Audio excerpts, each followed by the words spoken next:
Well, the ascendancy of China is one of the most important stories of the 21st century. And it turns out one American company, Apple, may have inadvertently given them a helping hand. So how exactly did the biggest tech company in the world turn America's key rival into the technological and military superpower it is today?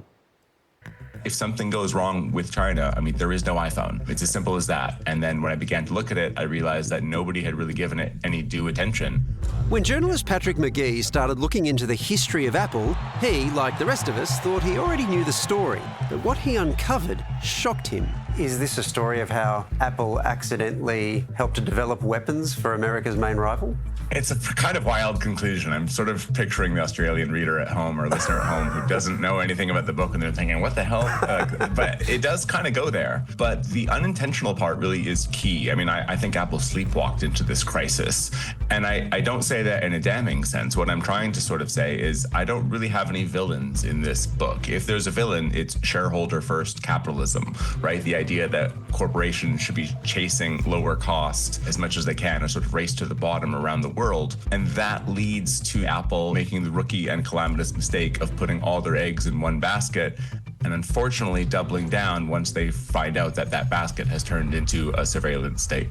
That shareholder-first approach is what prompted Apple to do what so many other big companies were doing in the early 2000s, moving production to China to take advantage of cheap labour as the country normalised trade relations with the West. But no other company transformed China the way Apple did. If you consider Johnny Ive and Steve Jobs and how maniacal they were about the details, just absolutely obsessed with everything about how they built their hardware, of course they were going to have a massive influence when you sort of took that paradigm and transferred it over to China, a country that didn't have the tech competence when Apple began moving there in the early 2000s, but had to develop it at the behest of Apple in order to fulfill those requests at massive scale. I mean, the iPhone goes from 5 million units in 2007 to 250 million in 2015.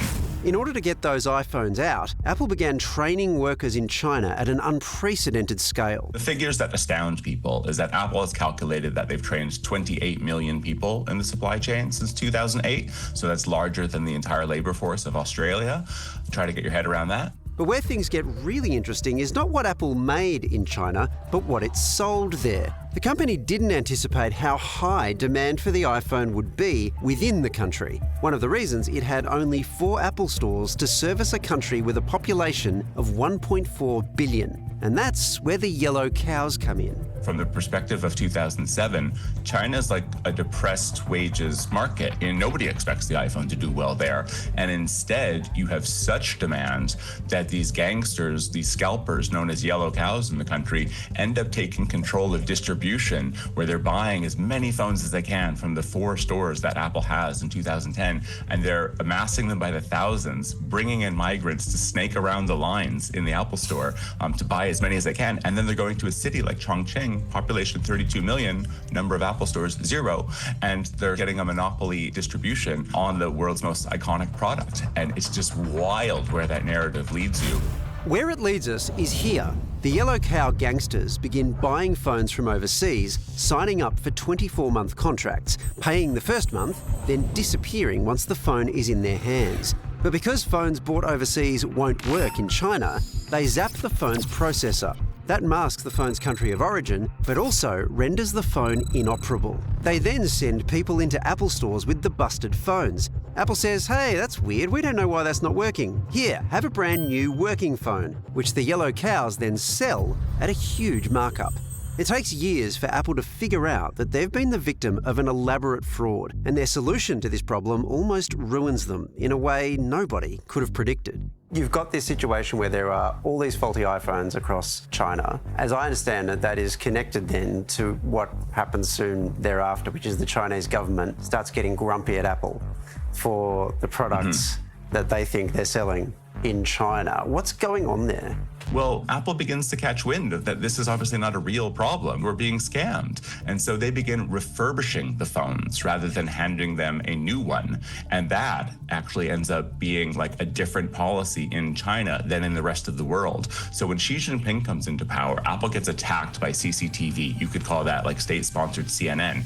And the allegation is that Chinese customers are being treated in an inferior way to customers from around the world. But they were leaving out that the reason it was worse was that Apple Apple was being scammed and like losing billions of dollars. So it's an absolutely wild narrative. Well, is that because no one in China, apart from the people who were doing the scamming, knew what was going on?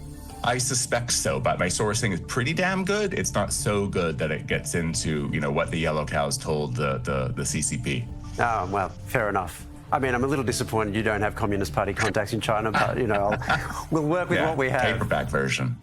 It happens quickly. Chinese consumers turn on Apple over the perceived insult, and iPhone sales plummet. Suddenly, the company finds itself being overtaken by local Chinese companies that have massively benefited from the supply chain Apple itself established, something that, incredibly, Apple actually encouraged. If I'm Apple and I'm training all these suppliers, they obviously go and use those skills to provide to others. And so, if I'm making a component for Apple, Apple doesn't want me to be so dependent on them that should they obviate the need for that component, I go bankrupt, because that actually happens multiple times and it would cause bad will for Apple. It would cause multiple problems.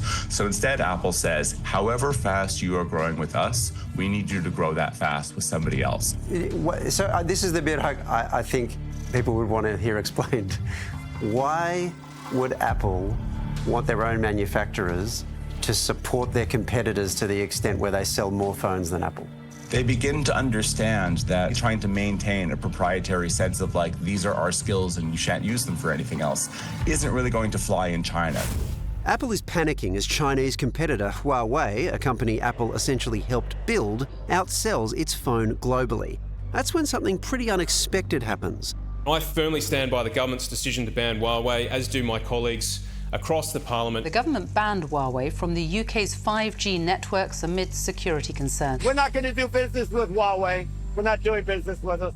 Between 2019 and 2020, Western nations start to turn on the tech company, accusing it of handing data to the Chinese government. When the US declares Huawei a security threat, it nearly collapses. Trump goes after the biggest player in China, a little bit like you'd go after the king in chess. So he goes after Huawei. He tries to knock that piece off the table. Huawei is deprived of 5G technology coming out of the West, and it's deprived of Google services. And Apple was the biggest beneficiary in terms of Chinese market share, because if you wanted to buy a luxury phone, you could no longer buy Huawei. They could not supply you those phones. Thanks to this change in fortune, Apple bounces back.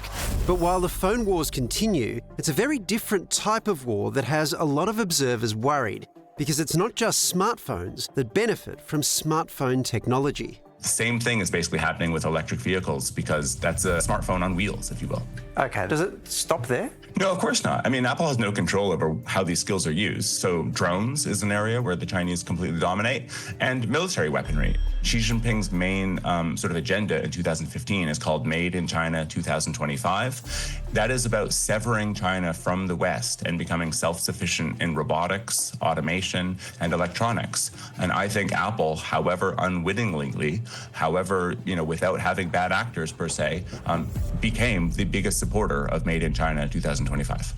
While Donald Trump has been determined to move Apple manufacturing back to the US, it may not be possible. This is a company that has $400 billion of revenue.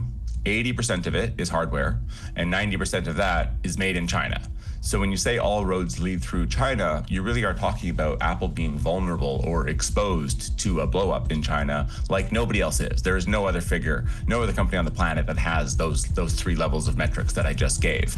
If Apple and American industry writ large invested in China believing it held the advantage, it may now be realizing the tables have turned. So America and Apple were playing economics while China was playing geopolitics. I mean, it's an extraordinary mismatch, I suppose, and you see the effects of it. I would say that we played chess and the Chinese played Go.